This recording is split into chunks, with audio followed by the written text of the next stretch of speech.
अस्सलाम वालेकुम। अच्छा, कुछ दोस्तनि चयो त सर इन खां अॻिते सम्झायो। हाणे आर्क ताईं तव्हांजो होपफुली क्लियर थी वियो हूंदो, यानी रेडियस, डायमीटर, कॉर्ड ऐं आर्क जेको आहे सो तव्हांखे सम्झायो वियो आहे। उन खां पोइ अचे थो टेंजेंट। ठीकु आहे, टेंजेंट खां पहिरियों पाण सेगमेंट सिखी वठूं था। हे जेको आहे सेगमेंट आहे। सेगमेंट छा हूंदो आहे? जॾहिं बि का कॉर्ड हूंदी आहे, यानी का लाइन हूंदी आहे जेका कंहिं बि ॿिनि पॉइंटनि खे कनेक्ट करे पर सर्किल सेंटर मां क्रॉस न थिए। अच्छा, उन जे करे हिकिड़ो गोल जो अलॻि हिसो ठही वेंदो आहे, जंहिंखे मां हिते अलॻि सां एक्सप्लेन कयो आहे या ठाहे करे ॾेखारियो आहे। यानी गोल जो नंढो हिसो, इन खे हाणे जेको हे एरिया आहे सॼो, यानी हिकु हीअ लकीर ऐं जेको हे आर्क आहे। ठीकु आहे, यानी सेगमेंट जेको आहे सो उहो छा हूंदो आहे? It is the area between arc, ठीकु आहे, ऐं कॉर्ड। ठीकु आहे, हाणे इन में तव्हांखे हीअं तस्वीर ॾेई करे चई सघनि था पिया त हिन खे तव्हां हिन मां सही ऑप्शन कहिड़ो आहे, इन जी डेफिनेशन बि लिखी सघनि था। छा चवंदा? Area between chord and arc.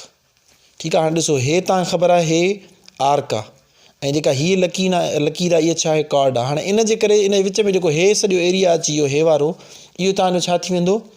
इहो तव्हांजो थी वेंदो सेगमेंट। यानी कि हे असांजो छा आहे? सेगमेंट। सेगमेंट तव्हांखे नाले मां ई ज़ाहिर आहे, सेगमेंट चइबो आहे नंढे हिसे खे। चवंदा आहिनि हे जेको आहे सो घरु आहे, हुनजो हे सेगमेंट आहे, या हे गेम आहे हुनजो सेगमेंट आहे, यानी हुनजो हिकिड़ो नंढिड़ो हिसो आहे। ठीकु आहे, हे सॼो हे जेको आहे सर्किल आहे ऐं हे हुनजो छा आहे? सेगमेंट आहे। यानी area surrounded by chord and arc, it is called segment. ठीकु आहे, होपफुली तव्हांखे सेगमेंट बि सम्झ में अची वियो हूंदो। सरकमफेरेंस ऑफ सर्किल, यानी गोल जो घेरो, इहो तव्हां ऑलरेडी सम्झी आया आहियो। ठीकु आहे, हाणे चवंदा टेंजेंट ते। टेंजेंट खे सिंधी में चइबो आहे छोहणी लीक। ठीकु आहे, टेंजेंट खे सिंधी में छा चइबो आहे? छोहणी लीक। छोहणी लीक जीअं नाले मां ई ज़ाहिर आहे, इहा अहिड़ी लकीर हूंदी आहे जेका सर्किल सां कंहिं हिकिड़े पॉइंट ते टच थींदी आहे। जेके ॿियूं लकीरां हूंदियूं आहिनि, ॾिसो मिसाल हीअ लकीर आहे, इहा असां कॉर्ड चवंदासीं हिन खे। ठीकु आहे, छो जो हे ॿिनि पॉइंटनि खे कनेक्ट करे थी, या ॿिनि पॉइंटनि में क्रॉस थिए थी पर सर्किल मां न।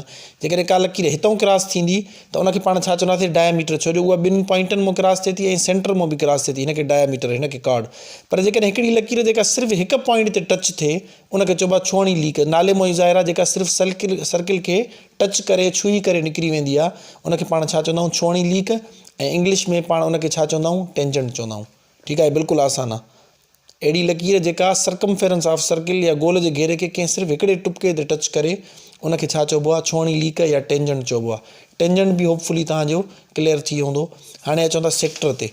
ठीकु आहे, केक जॾहिं हैप्पी बर्थडे थींदो आहे, तव्हां ॾिठो हूंदो हिकिड़ो केक कटींदा आहियूं। मिसाल हे गोल केक आहे, ठीकु आहे, हे हुन सेंटर। असां छा कंदा आहियूं? हितां बि असां लकीर जेको आहे चाकू घुमाईंदा आहियूं, हितां बि चाकू घुमाईंदा आहियूं। पोइ असांजो जेको हे पीस अची वेंदो आहे, जेको हिन शेप में हूंदो आहे, ठीकु आहे, इनखे पाण छा चवंदा आहियूं? सेक्टर चवंदा आहियूं। हाणे हे वरी छा आहे? Area surrounded by two radius. यानी ॾिसो, हितां खां हेसि ताईं बि हे रेडियस आहे, हितां खां हेसि ताईं हे छा आहे? हे रेडियस आहे। हितां खां हेसि ताईं हे छा थींदो? इहो बि ऑब्वियसली रेडियस हूंदो। ऐं हे छा थींदो? आर्क, यानी कि कमान। ठीकु आहे, हाणे छा चवंदासीं? Area surrounded by two radiuses and one arc is called sector. हे हाणे हे जेको एरिया आहे, जंहिंखे मां ब्लू करे छॾियो आहे, हाणे इहो सॼो एरिया छा सॾिबो? सेक्टर सॾिबो। ॻाल्हि सम्झ में आयव? जीअं केक जो जेको हिकिड़ो टुकड़ो हूंदो आहे,